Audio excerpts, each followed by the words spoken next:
Jake McNiess stood in the Company A barracks, studying the faces around him. Thieves, brawlers, men who'd spent more nights in stockades than bunks. Perfect. The demolition sergeant had a theory about warfare. The army wanted soldiers who followed orders. McNiess wanted killers who followed instincts. He'd handpicked every man from disciplinary reports and court-martial transcripts. The brass called them unfit for service. McNiess called them the filthy 13. Strip down those composition C blocks, he barked at Private Pepping. 6 ounces per charge. Crimp the caps with your teeth if the pliers jam. Lieutenant Colonel Robert Wolverton burst through the barracks door. Face red, jaw set. 2 MPs with Thompson submachine guns at his back. McNiess, this circus ends now. What circus would that be, sir? The face paint, the mohawks, the complete disregard for military bearing. McNiess lit a lucky strike. Took a long drag. The ember glowed in the dim barracks light. Sir, my boys can blow a bridge while your boys are still reading the manual. Wolverton stepped closer. Your boys are criminals. Half of them should be in Leavenworth. The other half should be too, sir. Makes them useful. The conversation had played out 3 times in 2 months. Each time, Wolverton threatened disbandment. Each time, McNiess's results spoke louder than his insubordination. The filthy 13 cleared obstacles faster than any unit in the 506th Parachute Infantry Regiment. They improvised explosives from captured German ammunition. They fought dirty and won ugly. Wolverton stared at the demolition charges lined up on the footlockers. Each one precisely measured. Each fuse cut to exact specifications.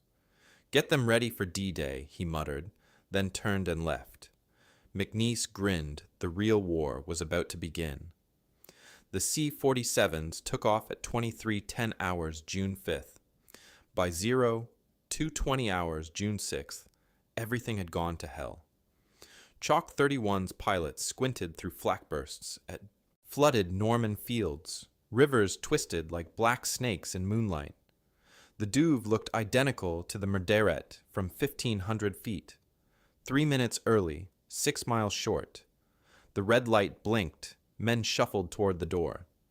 My eyes, I can't see. Private Don Cummings screamed as flak shattered the starboard window. Glass fragments tore across his face. Blood streamed down his cheeks. The rudder controls seized. Flak had torn through the hydraulic lines. The aircraft banked left in a continuous turn, the pilot fighting the yoke with both hands. No choice now. Green light. Go. Bodies tumbled into darkness. Parachutes blossomed over wrong fields. The 101st Airborne scattered across 17 miles of enemy territory like seeds in a hurricane. Only 2,500 of 6,000 men remained under unit control after 24 hours. 58% casualty rate before the real fighting even began. Every plan, every rehearsal, every carefully plotted drop zone gone on contact with the ground. In his command bunker, Hauptmann Klaus Weber hunched over a tactical map bristling with red pins. Not clustered drops, not contained pockets, everywhere. His hands shook, reaching for another pin. Fallschirmjäger? Here, Fallschirmjäger, there, his radio man reported. American paratroopers materialized from hedgerows without warning. Weber's 352nd Infantry Division faced enemies who cut throats in darkness, painted their faces with aircraft markings, refused to surrender even when surrounded. The propaganda briefings had warned about hardened criminals. They hadn't prepared him for men who smiled while bleeding. The bocage turned warfare medieval. These weren't gentle English country lanes. These were fortress walls of earth and root, 8 feet high, 3 feet thick. Norman farmers had built them over centuries. Now they formed a death maze across the entire countryside. Visibility dropped to arm's length. Light machine guns came mounted on tripods, useless for close terrain. The 81mm mortars couldn't elevate enough to clear the vegetation. Every standard tactic the Wehrmacht had trained for was worthless here. German squads knew every gap, every blind corner. They waited. 25 yards of clear ground might as well have been a mile when MG-42s opened up at 1,200 rounds per minute. That cyclic rate shredded hedgerow timber, turned cover into splinters in seconds. "Joe, leave me here and save yourself." Harvey Lewis took the burst across his chest. Machine gun fire at close range doesn't wound cleanly. It destroys. Joe Pliss kept dragging him anyway, the bazooka on his back catching every root, every branch. Standard doctrine called for advancing by bounds, fire and movement. The hedgerows laughed at doctrine. You couldn't see your flanking element. The SCR 300 radio crackled with static. Units stumbled blind into killing zones already pre-sighted by German artillery observers. The 88mm guns on the high ground could punch through. Sherman armor at 2,000 yards. Here they fired direct into hedgerow gaps at 300 meters. The high explosive rounds airburst overhead, shrapnel raining down like steel hail. But panic ran both ways. Obergefreiter Klaus Wibber pressed against a stone wall near Sainte-Mère-Église, both hands shaking around his carabiner 98K. His squad had found their leader with his throat cut ear to ear. No gunshot, no struggle, just precise, silent death sometime before first light. The propaganda briefings had warned about American paratroopers, hardened criminals recruited from prisons, men who painted their faces like savages and fought without mercy. Weber had laughed at the stories back in Germany.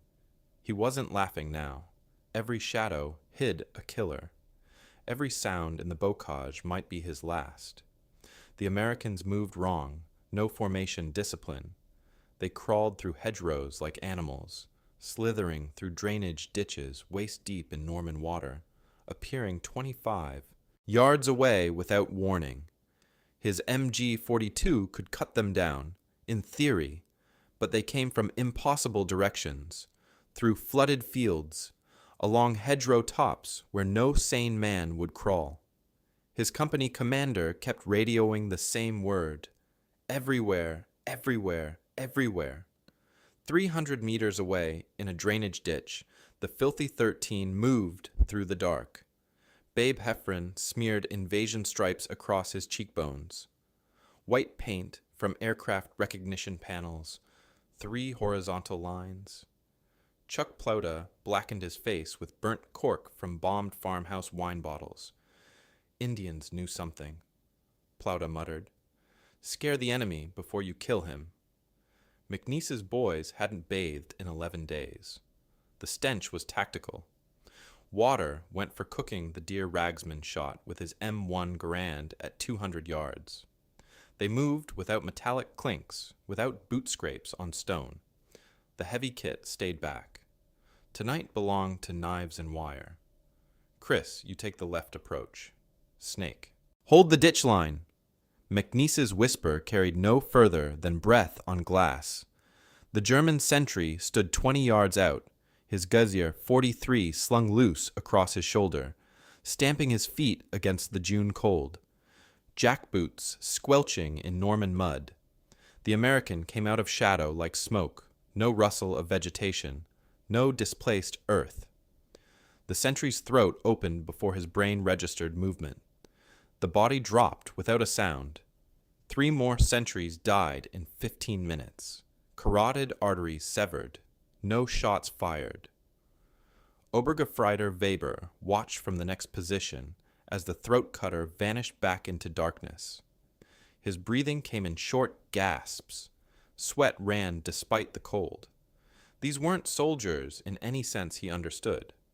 The bocage had become a slaughterhouse, and Weber was the cattle.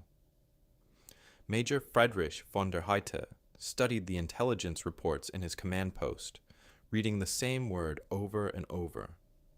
"They come at night," one sergeant wrote. "No sound, just blood on. The throat come morning." Another report. "Enemy displays aggressive tactics even when outnumbered. Units report Americans willing to take extraordinary casualties for limited tactical gains." His own elite paratroopers, men who had jumped into Crete, into Holland, were calling these Americans Geister, ghosts. "Second Company is combat ineffective," Hauptmann Rolf Mager reported, his face pale. 17 dead, 43 missing. The rest won't patrol after dark. The scattered drops that Allied commanders had called a catastrophe were working. Not through planning, through fear. 6,000 men had become 6,000 individual nightmares spread across 17 miles of French countryside. German defenders couldn't establish their numbers, couldn't fix their positions. Every rustle in the bocage could be another throat cutter. Every shadow promised death. Dawn brought no relief. It was 0300 hours when the kid from Kokomo stumbled through the hedgerow. M1 Garand. Shaking in his hands, Bolt locked back on an empty chamber. Bob Nobles had him dead center in his iron sights. "Do not shoot, do not shoot. I am from Kokomo, Indiana. I forgot the password." Nobles lowered his rifle. The password was thunder. The countersign was welcome, drilled into every man before they loaded the C-47s. But when German 88mm rounds are screaming overhead and you're alone in bocage country with visibility down to 15 feet, the brain shuts down. Training evaporates. You're not a soldier anymore. You're a terrified boy calling out to other terrified boys in the dark. Weber, watching from his position, froze. He had been told these paratroopers were cold-blooded killers. The propaganda machine said this stammering voice was a trick, bait, that the real killers were already circling behind him, blades out. His trigger finger cramped from tension. He never fired. Lieutenant Jim Rightly had found out the hard way what survival looked like in the bocage. A German sniper's round had entered through his helmet, traveled around his skull, and exited through his shoulder.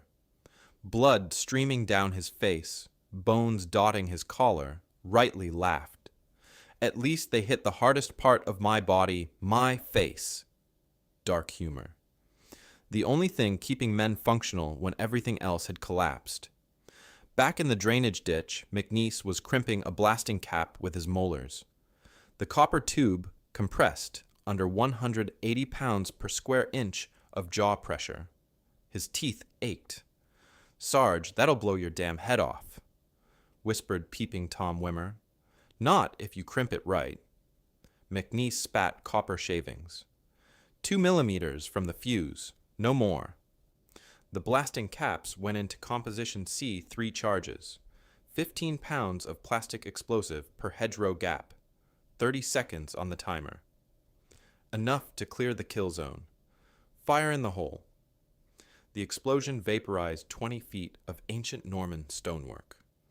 The 13 poured through the gap before the dust settled. Behind them, proper soldiers waited for orders that never came. When headquarters ordered frontal assaults across open fields, McNiess sent his men through the swamp. When supply drops missed by miles, they lived off poached Norman cattle. When 2 .36-inch rocket launchers proved useless against German 88mm positions, they rigged satchel charges from captured ordnance. When Captain Sobel ordered a direct assault on a machine gun nest, McNiess flanked it. "Orders say, take prisoners for intelligence," Ragsman whispered one night after a kill. "Orders say a lot of things," McNiess said, wiping his blade. "Orders got half the 100, first scattered across 17 miles of French countryside." McNiess's men lived because they disobeyed. The psychological effect compounded daily. German war diaries filled with the same language: madmen, ghosts, demons, painted devils. Sentries refused night duty. Patrols stayed bunched together, moving slow, making themselves easier targets. Major von der Haiti watched his elite unit's morale dissolve beneath a force he could not count, could not locate, and could not predict. They creep through underbrush like animals, one German sergeant wrote in his report. They kill with hands and blades. They vanish before we can react. The filthy 13 left behind only corpses and terror. At 0347 hours in one nameless stretch of bocage, Gefreiter Klaus Brenner pressed his rifle into the mud, listening. American voices drifted through the darkness, casual, confident, already planning the next move. Dawn was still hours away, the longest hours of his life. He had found Weber that morning. The sentry's throat opened like a second mouth. No struggle, just precision violence in the pre-dawn dark. The killer had been close enough to smell Weber's last breath. Brenner's hands shook, loading the cartridges into his carabiner. Every rustling leaf might signal death. Every bird call might mask footsteps. Sleep was impossible. Food tasted like ash. 30 meters away, something moved in the hedgerow. He never fired in time. The bocage campaign dragged on through June and into July. Every yard of Norman countryside cost lives. Both sides fed men into gaps between hedgerows. Machine gun positions changed hands hourly. Spotters sometimes called mortar fire on their own positions rather than let German assault teams through. Technology meant nothing. The hedgerows negated every advantage: armor, artillery coordination, air support. Warfare reduced to knife fight ranges where instinct mattered more than equipment. The filthy 13 had been built for exactly this. Lieutenant Chris Heisler had told his stick before the jump, "You can call me Chris, Snake, Heisler, whatever you want when we hit the ground." Rank dissolved in the bocage. What mattered was thinking fast when German squads burst from tree lines 25 yards away. The SCR 300 radios were modified with click and tap codes for silent communication. Standard tripod-mounted machine guns were abandoned in the flooded fields, their crews improvising bipods from salvaged aircraft parts.